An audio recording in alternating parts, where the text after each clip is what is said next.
मेरे पैसे खा गए।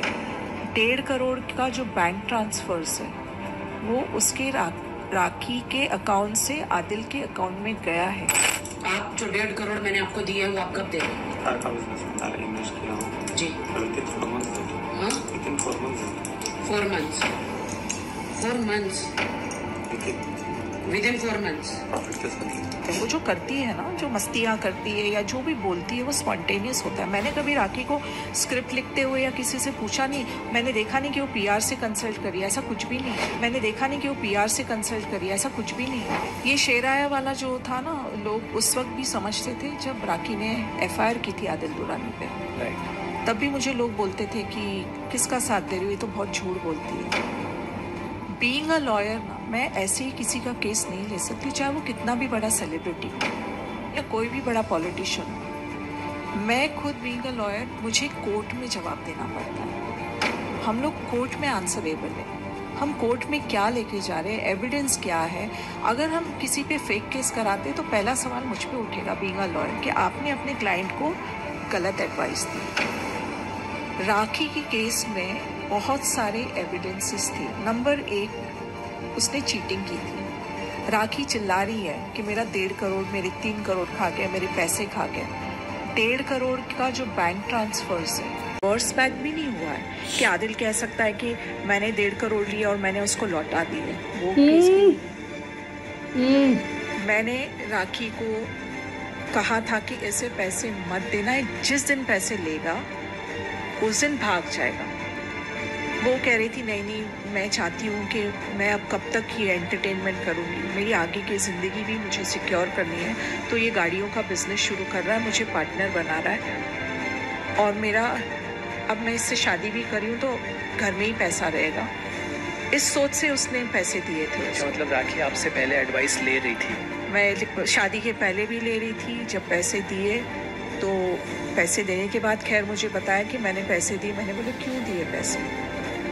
ये बंदा आज कुछ दिनों से, कुछ महीनों से आपकी ज़िंदगी में, आप इस पे ब्लाइंडली फेथ मत करो। आप कभी राखी का इंटरव्यू कभी फ्यूचर में लोगे तब राखी से भी ये बात पूछ सकते हैं। मैं मना करती थी।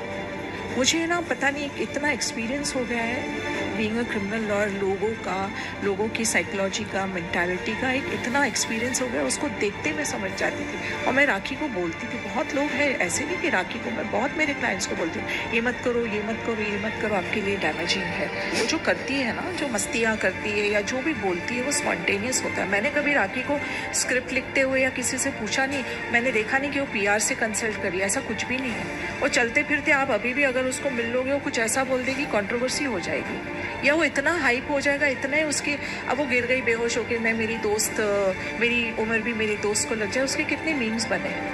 वो करती है वैसा क्योंकि राखी सावंत है। कोर्ट रूम में के अंदर कैसे हैंडल करती है? कोर्ट रूम में बहुत तकलीफ हुई थी मुझे।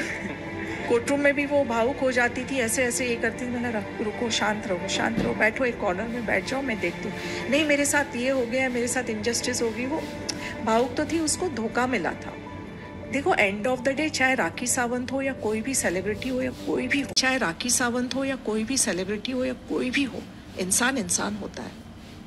और खास करके एक औरत होती है, वो भावुक होती है। अब लोगों को देखने का नजरिया, वो उनको कैसे सोचना है, राखी सावंत है तो झूठी है, मक्कार है। अभी कितने वो बीमार है तो नीचे लोग रिप कर रहे हैं, रेस्ट इन पीस। क्यों कर रहे हो? क्यों? वो हॉस्पिटल में पड़ी, वो इंसान नहीं है क्या? वो बीमारी से नहीं जूझ सकती है? और मैं बेवकूफ़ हूँ क्या कि वो झूठा बीमारी का नाटक करी? उसको है प्रॉब्लम। जितना झूठ का सहारा मैं लूँगी ना, मैं भी एक लॉयर है, मेरे पे भी बार काउंसिल है, हमारा भी। हम झूठ नहीं कर सकते। एक हद तक थोड़ा बहुत मैनिपुलेशन चलता है कि किसी को आप एकदम total out of the way जाके करोगे तो बार काउंसिल है, मॉनिटर होते हैं हम लोग भी। जो कर रही है राखी, सच्चाई है उसमें, केस में भी सच्चाई थी। चलो, एविडेंस है, वो कोर्ट डिसाइड करेगा कि हमारे एविडेंस कितने सच्चे या कितने झूठ है। एंड ऑफ द डे वो कोर्ट का डिस्क्रिप्शन है। उसको सुप्रीम कोर्ट ने 4 हफ्ते में सरेंडर करने की डायरेक्शंस दी थी और वो करेगी। हमने लीगल प्रोसीजर्स जो फॉलो करनी थी हम कर रहे हैं और करेंगे भी।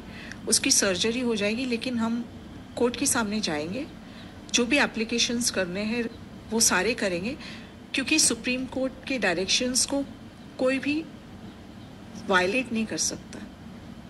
देखो एंड ऑफ द डे चाहे राखी सावंत जैसे कि फाल्गुनी एडवोकेट ने राखी सावंत के बारे में इतना अच्छा बयान दिया है जिसके बारे में बता नहीं सकती, और आदिल को बराबर उसके केस का उसको जवाब मिलेगा और उसके केस का उसको सज़ा भी बराबर मिलेगा जो उसने राखी सावंत के साथ किया।